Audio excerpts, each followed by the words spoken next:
O Tratado sobre a Ressurreição. Introdução. O Tratado sobre a Ressurreição é um dos manuscritos da Biblioteca de Nag Hammadi.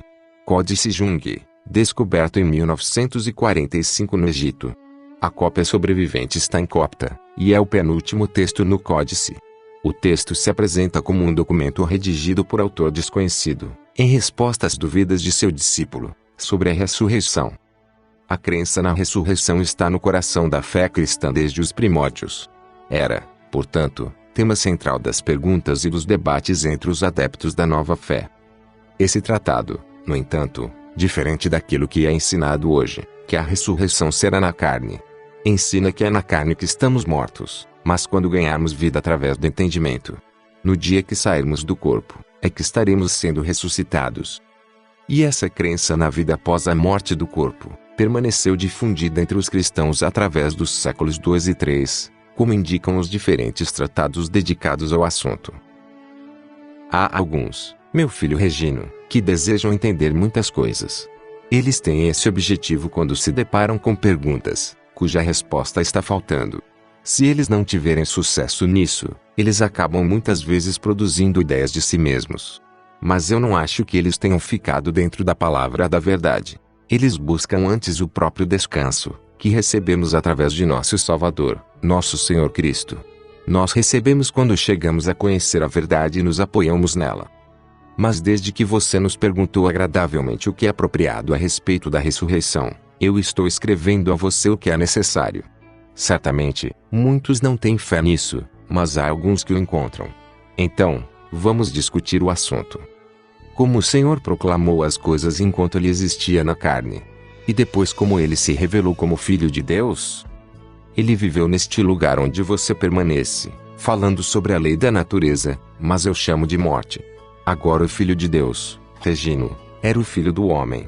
Ele abraçou os dois, possuindo a humanidade e a divindade, de modo que, por um lado, ele poderia vencer a morte por ser Filho de Deus e, por outro, pelo Filho do homem, a restauração do pleroma poderia ocorrer, porque ele era originalmente de cima, uma semente da verdade, antes que essa estrutura tivesse surgido. Neste muitos domínios e divindades vieram à existência. Eu sei que estou apresentando a solução em termos difíceis, mas não há nada difícil na palavra da verdade. Mas desde que a solução apareceu para não deixar nada oculto, mas para revelar todas as coisas abertamente acerca da existência, a destruição do mal por um lado, a revelação dos eleitos do outro. Esta é a emanação da verdade e do Espírito, a graça é da verdade. O Salvador engoliu a morte, disto, você não é contado como sendo ignorante, pois ele deixou de lado o mundo que está perecendo. Transformou-se em um imperecível aion e ergueu-se, tendo engolido o visível pelo invisível, e nos deu o caminho da nossa imortalidade. Então, de fato, como o apóstolo Paulo disse, sofremos com ele, e nos levantamos com ele, e fomos para o céu com ele. Agora, se nos manifestamos neste mundo usando-o, somos os raios de um trecho fragmentado, e somos abraçados por ele até o nosso cenário, isto é, a nossa morte nesta vida. Somos atraídos para os céus por ele, como raios de sol, não sendo restringidos por nada. Esta é a ressurreição espiritual que engole o psíquico da mesma maneira que o carnal. Mas se há alguém que não acredita, ele não tem a capacidade de ser persuadido, pois é o domínio da fé, meu filho, e não o que pertence à persuasão. Os mortos ressurgirão, há quem acredite nisso entre os filipinos que estão neste mundo. Pelo menos ele irá surgir. E não permita que o filósofo que está neste mundo tenha razão para acreditar que ele é quem retorna a si mesmo, e isso por causa de nossa fé. Porque conhecemos o Filho do Homem, e cremos que ele ressuscitou dentre os mortos. Este é aquele de quem dizemos, ele se tornou a destruição da morte, como ele é um grande em quem eles creem. Grandes são aqueles que acreditam. O pensamento daqueles que são salvos não perecerá. A mente daqueles que o conheceram não perecerá. Portanto, somos eleitos para a salvação e redenção, pois somos predestinados desde o princípio a não cair na loucura dos que não têm conhecimento, mas entraremos na sabedoria daqueles que conheceram a verdade. De fato, a verdade que é mantida não pode ser abandonada, nem tem sido. Forte é o sistema do pleroma, pequeno é o que se soltou e tornou-se imundo. Mas o todo é o que é englobado. Ele não veio a existir, ele existia. Então, nunca duvide da ressurreição, meu filho Regino. Pois se você não existia em carne, você recebeu carne apenas quando entrou neste mundo. Por que você receberá a carne quando subir ao Éon? Aquilo que é melhor que a carne, é aquilo que é a origem da vida. Aquilo que apareceu em sua conta, não é seu? O que é seu, não existe com você. No entanto, enquanto você está neste mundo, o que é que lhe falta? Isto é o que você tem feito todo o esforço para aprender. A placenta do corpo é velhice, e você existe na deterioração. Você percebe a ausência do corpo como um ganho. Pois você não desistirá do que é melhor, quando você partir. Aquilo que é pior tem diminuição, mas há ganho nisso. Nada, então, nos redime deste mundo. Mas o tudo que somos, somos salvos. Nós recebemos a salvação de ponta a ponta. Deixe-nos pensar desta maneira. Vamos compreender desta maneira. Mas há alguns que desejam entender, no inquérito sobre as coisas que eles estão investigando, se aquele que é salvo, quando deixar seu corpo para trás, se será salvo imediatamente. Que ninguém duvide disso. Trecho fragmentado.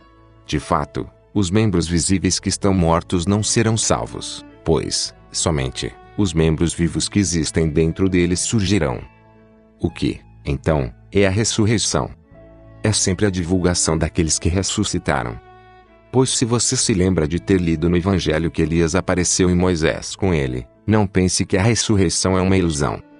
Não é ilusão, mas é verdade. De fato, é mais apropriado dizer que o mundo é uma ilusão, e não a ressurreição que surgiu por meio de nosso Senhor, o Salvador, Jesus Cristo. Mas o que é que estou dizendo agora? Aqueles que estão vivos morrerão? E como é que eles estão vivendo em uma ilusão?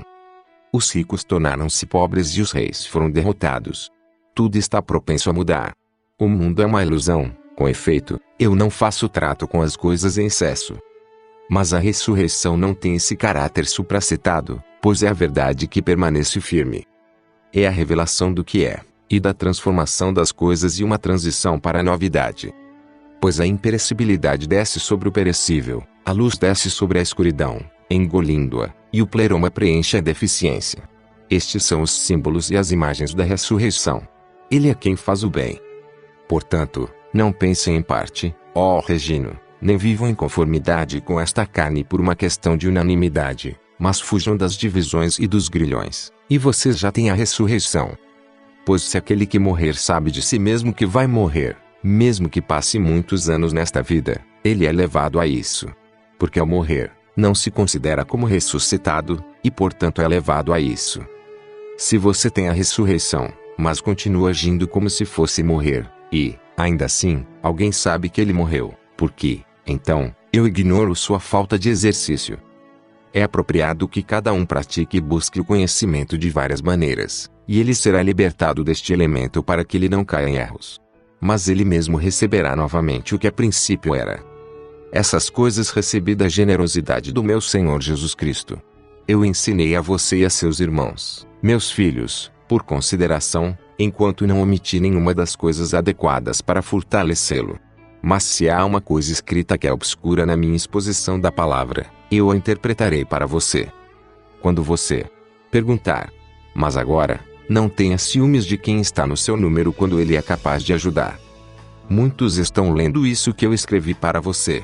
A estes eu digo, paz, seja, entre eles e graça. Saúdo-vos e aos que te amam. No amor fraterno.